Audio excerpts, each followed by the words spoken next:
Section 1. You will hear a customer phoning a builder to discuss some work she would like him to do on her home.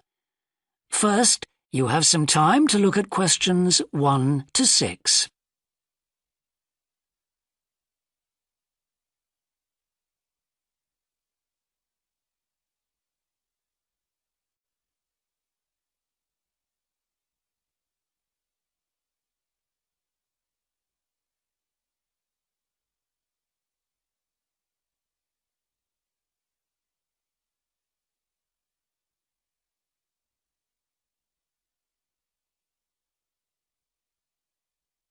You will see that there is an example that has been done for you. On this occasion only, the conversation relating to this will be played first.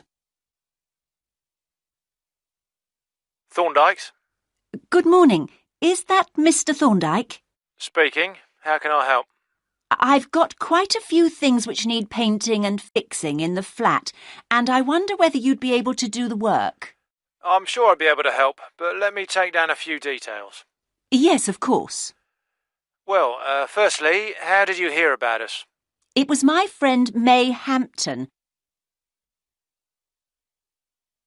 The customer heard of the builder from her friend, so friend has been written in the space. Now we shall begin. You should answer the questions as you listen, because you will not hear the recording a second time. Listen carefully and answer questions 1 to 6. Thorndyke's? Good morning. Is that Mr. Thorndyke? Speaking. How can I help? I've got quite a few things which need painting and fixing in the flat, and I wonder whether you'd be able to do the work. I'm sure I'd be able to help, but let me take down a few details. Yes, of course. Well, firstly, how did you hear about us? It was my friend May Hampton. You did some excellent work for her a couple of years ago. Do you remember? Oh, yes. That was in West Park Flats. Lovely lady. Yes, she is. And what's your name, please? It's Edith Pargeter. Edith. Can you spell your surname, please? It's Pargeter. Double T, right. And do you live in West Park Flats as well? No, actually, it's East Park, flat 4. Oh, right. That's over the road, I seem to remember. Quite difficult to get to. Yes, it's at the back of the library. Right, I know. And what's your phone number? 875-934, but I'm out a great deal in the afternoons and evenings. So would the best time to ring you be in the morning? Yes. Fine, I've made a note of that. Can I just ask, I'll be in a van and I know parking's rather difficult around your flat. Where would you recommend? Well, I always tell people in larger vehicles to park by the post box on the other side of the road from the entrance. Good, thanks. And will you be able to give me a full itemised quote? Oh, yes, I'll list all the jobs separately with individual prices. That'd be a great help. No problem. Before you hear the rest of the conversation, you have some time to look at questions 7 to 10.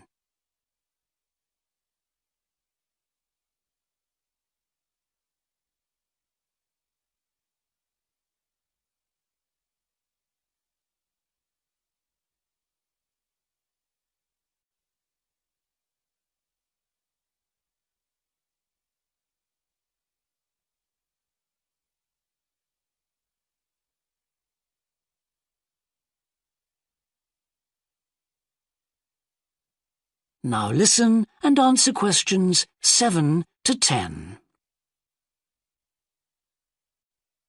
Now, what would you like me to do? Firstly, and most urgently, is in the kitchen. With all the weather damage, the glass in the door has cracked and I'd need that fixing. I presume you mean replacing? Oh, yes, and as soon as possible. What I'll do is come round tomorrow morning and do that immediately. Oh, thank you so much. The other things aren't so urgent, but... Now, I'll make a note of everything you want doing. Well, in the kitchen, I'd like some painting doing. All the kitchen walls? Just the area over the cooker. It's very greasy. Right, it does tend to get that way. Yes. Well, if you want a proper job done, what I'd need to do is strip the old paint and plaster it about a week before I paint it. Of course.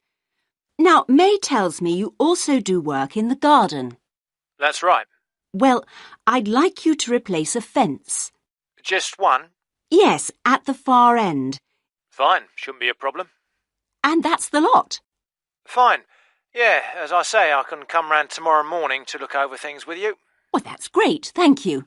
So, I look forward to seeing you tomorrow at... That is the end of section 1. You now have half a minute to check your answers.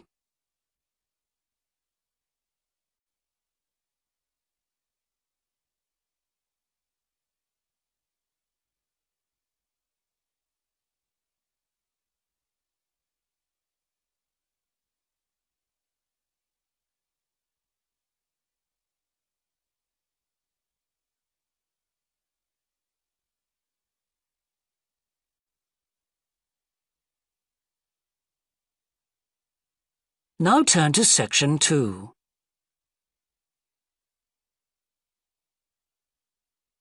Section 2. You will hear a recorded talk giving an introduction to the historical theme park of Manham Riverport in England. First, you have some time to look at questions 11 to 15.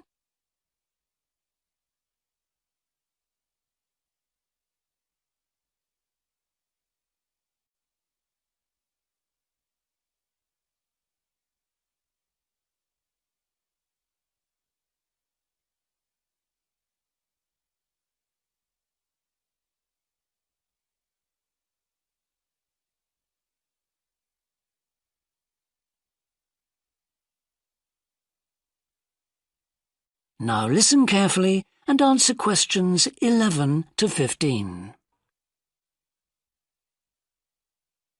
Welcome to Manham Port, where 1,000 years of history are brought to life. All the family can enjoy a day out at Manham, visit our copper mine, see models of the machinery it used, have your photo taken in 19th century costume, experience at first hand how people lived at different stages throughout history, and especially how children studied, worked and played. The port of Manham is located in beautiful and peaceful countryside, on a bend in the great River Avon, and developed here because it's the highest navigable point of the Avon. Boats can go no higher up this river, and proved a handy place to load and unload cargo to and from the sea, which is over 23 miles away. A small port was already established here when, about 900 years ago, tin was discovered nearby, though it wasn't until the Industrial Revolution, when a tremendous need for metals of all kinds developed, that Manham expanded to become one of the busiest ports in the country. And because it was already so busy, prospectors began to look for other minerals, and by the end of the 19th century, lead, copper, manganese and arsenic were added to the cargoes leaving Manham. In the early days, the ores had been smelted or processed in the same area they were mined. But as demand grew, the smelting process required huge factory furnaces or fires to melt the metal from the rock, and there was not enough coal in the local area, so the rocks containing minerals had to be shipped long distances. Sadly, in the 20th century, the great port of Manham declined, and thousands of workers were forced to emigrate out of the area. The building at the port fell into disrepair, and the place became almost forgotten. But then the Manham Trust was formed to conserve the historical resources of the area. It organised scores of local volunteers to remove undergrowth to find the original outlines of the installations. It then brought in paid professionals to match installations with maps of the original port complex and to set about reconstructing it. Today, you can see the results of this ambitious programme of restoration. The intention, and we believe this will be realised before the end of the year, is to return Manham Port to the condition it reached at its peak as the greatest copper port in the country. Before you hear the rest of the talk, you have some time to look at questions 16 to 20.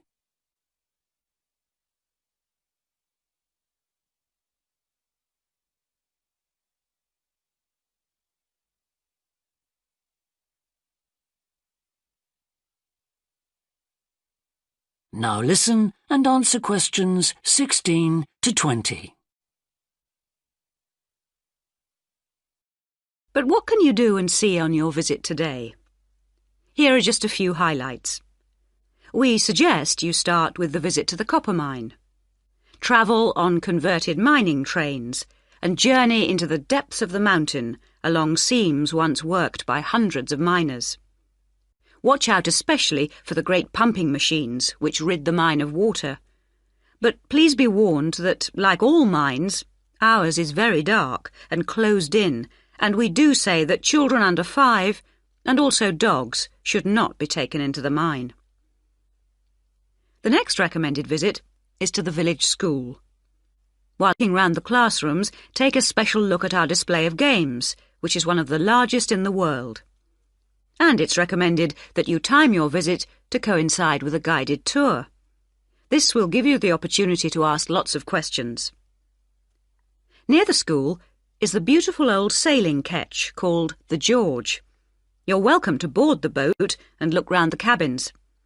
Look out for the ship's wheel, which was missing until only 5 years ago, when it was dredged out of the silt by a local fisherman. We have no idea how it got there, but it's been polished and proudly restored to its original place on the boat. Please take care going down the ladders if you wish to visit the lower deck. We don't recommend you allow young children to use them. So we hope you have a memorable visit to Manham Port, and will tell your friends all about us. That is the end of section 2. You now have half a minute to check your answers.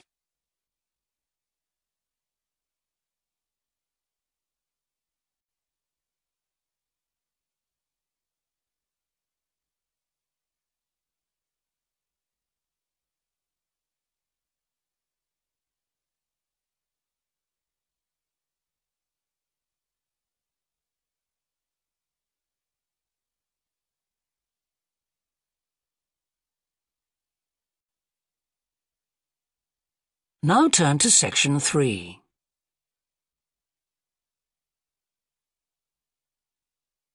Section 3. You will hear 2 psychology students called Tim and Laura talking about Laura's work placement. First, you have some time to look at questions 21 to 24.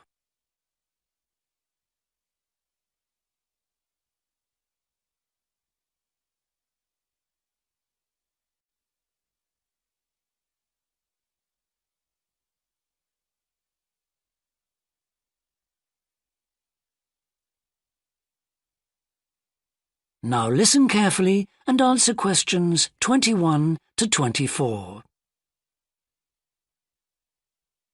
Hi, Laura. Could you spare a few minutes to talk about the work placement you did last summer? I'm thinking of doing one myself. Hi, Tim. Sure. Didn't you do yours at an environmental services company? That's right. It's only a very small company, and they needed someone to produce a company brochure.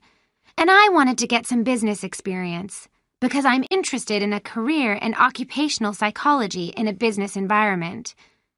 It was good because I had overall responsibility for the project. What kind of skills do you think you developed on the placement? I mean, apart from the ones you already had. Did you have to do all the artwork for the brochure, the layout and everything? We hired the services of a professional photographer for that. I did have to use my IT skills to a certain extent because I cut and pasted text from marketing leaflets. But that didn't involve anything I hadn't done before. Do you think you got any better at managing your time and prioritizing things? You always used to say you had trouble with that. Oh, definitely. There was so much pressure to meet the project deadline, and I also got better at explaining things and asserting my opinions, because I had to have weekly consultations with the marketing manager and give him a progress report. It sounds as if you got a lot out of it then. Absolutely. It was really worthwhile. But, the company benefited too. Yes, they must have done. After all, if they'd used a professional advertising agency to produce their brochure instead of doing it in-house, presumably they'd have paid a lot more. Oh, yes. I worked it out. It would have been 250% more, and I thought the end result was good, even though we did everything on site. The company has quite a powerful computer, and I managed to borrow some scanning software from the university. The new brochure looks really professional. It enhances the image of the company straight away. So, in the long run, it should help them to attract clients and improve their sales figures? That's the idea, yeah. Before you hear the rest of the discussion, you have some time to look at questions 25 to 30.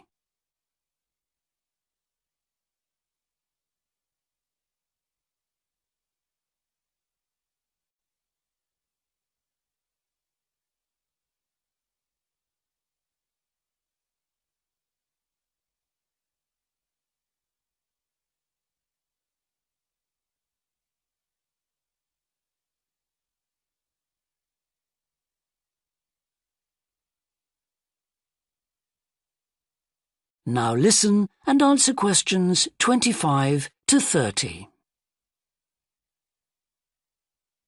Well, all in all, it sounds very positive. I think I'll go ahead and apply for a placement myself. How do I go about it? It's easy enough to do, because there's a government agency called STEP, S-T-E-P, that organizes placements for students. You should start by getting their booklet with all the details. I expect you can download one from their website. Actually, they've got copies in the psychology department. I've seen them there. I'll just go to the office and pick one up. Right. And then, if I were you, after I'd looked at it, I'd go over all the options with someone. I suppose I should ask my tutor's advice. He knows more about me than anyone. One of the career officers would be better. They've got more knowledge about the jobs market than your personal tutor would have. Okay. And then, when you know what you want, you can register with STEP. You'll find their address in the booklet. And once you've registered, they assign you to a mentor who looks after your application. And then I suppose you just sit back and wait till you hear something? They told me at the careers office that it's best to be proactive and get updates yourself by checking the website for new placement alerts. Your mentor is supposed to keep you informed, but you can't rely on that. I don't suppose it's a good idea to get in touch with companies directly, is it? Not really. But it is the company who notifies you if they want you to go for an interview. You get a letter of invitation or an email from personnel department. And do I reply directly to them? Yes, you do. STEP only gets involved again once you've been made a job offer. Right. So once you've had an interview, you should let your mentor know what the outcome is? I mean, whether you're offered a job and whether you've decided to accept it? That's right. They'll inform the careers office once a placement has been agreed, so you don't have to do that. Is that all then? More or less. Only once you've accepted an offer, you'll probably have to supply a reference, because the placement will be conditional on that. And that's something you should ask your own tutor to provide. He knows about your academic ability and also about your qualities, like reliability. Well, thanks very much for the information. I'm starting to look forward to... That is the end of section 3. You now have half a minute to check your answers.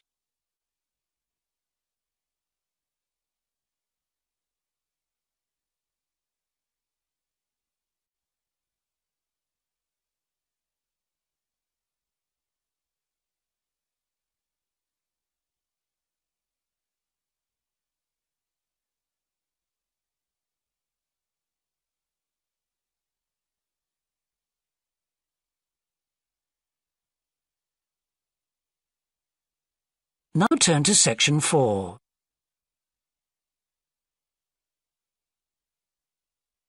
Section 4. You will hear a woman talking to a group of first-year science undergraduates about the developing science of nanotechnology. First, you have some time to look at questions 31 to 40.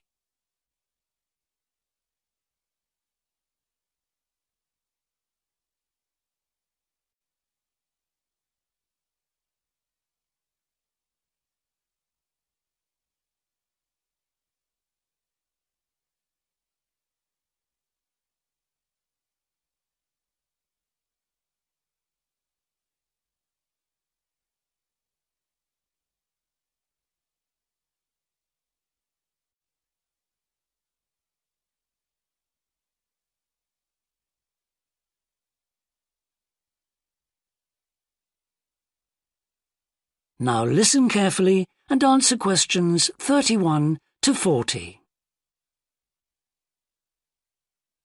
Today we're going to look at an important area of science, namely nanotechnology. So, what is it? Nano means tiny, so it's science and engineering on the scale of atoms and molecules. The idea is that by controlling and rearranging atoms, you can literally create anything. However, as we'll see, the science of the small has some big implications, affecting us in many ways. There's no doubt that nanotechnology promises so much for civilization. However, all new technologies have their teething problems. And with nanotechnology, society often gets the wrong idea about its capabilities. Numerous science fiction books and movies have raised people's fears about nanotechnology, with scenarios such as inserting little nanorobots into your body that monitor everything you do without you realizing it, or self-replicating nanorobots that eventually take over the world. So, how do we safeguard such a potentially powerful technology? Some scientists recommend that nanoparticles be treated as new chemicals, with separate safety tests and clear labelling. They believe that greater care should also be taken with nanoparticles in laboratories and factories.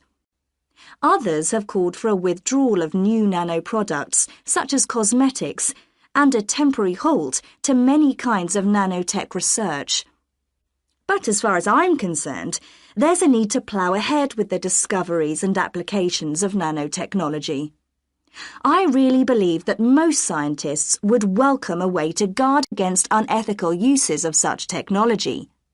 We can't go around thinking that all innovation is bad, all advancement is bad. As with the debate about any new technology, it is how you use it that's important.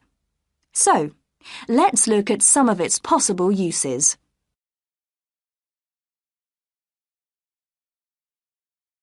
Thanks to nanotechnology, there could be a major breakthrough in the field of transportation, with the production of more durable metals.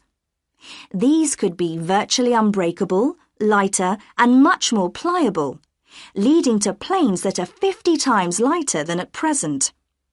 Those same improved capabilities will dramatically reduce the cost of travelling into space, making it more accessible to ordinary people and opening up a totally new holiday destination.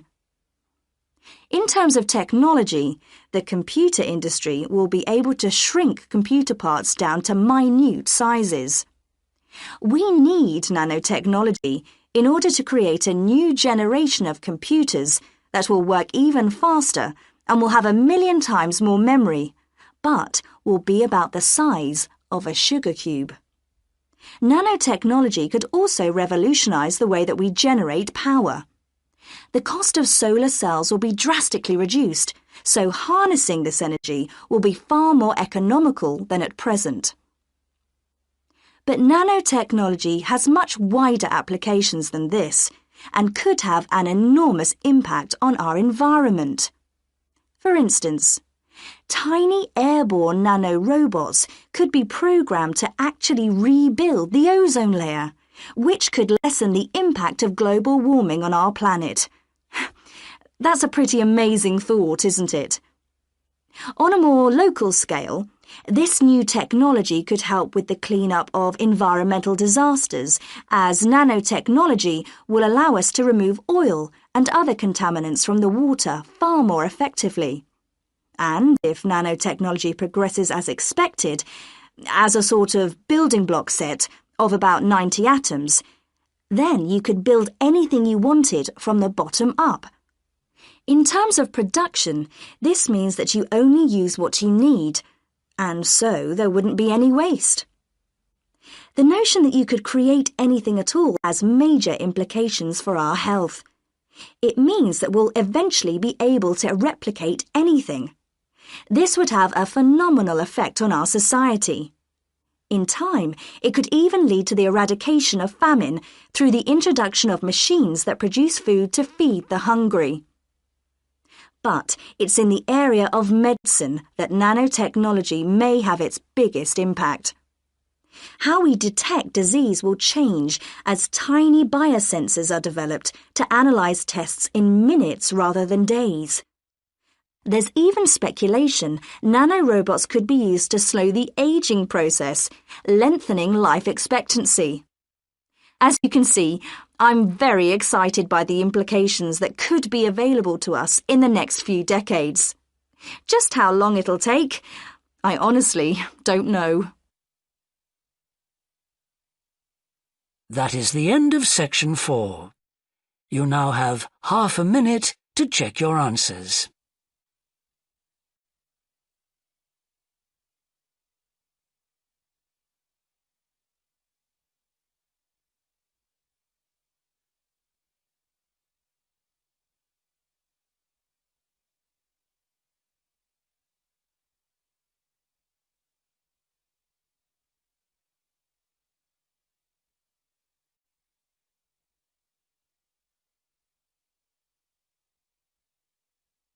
That is the end of the listening test.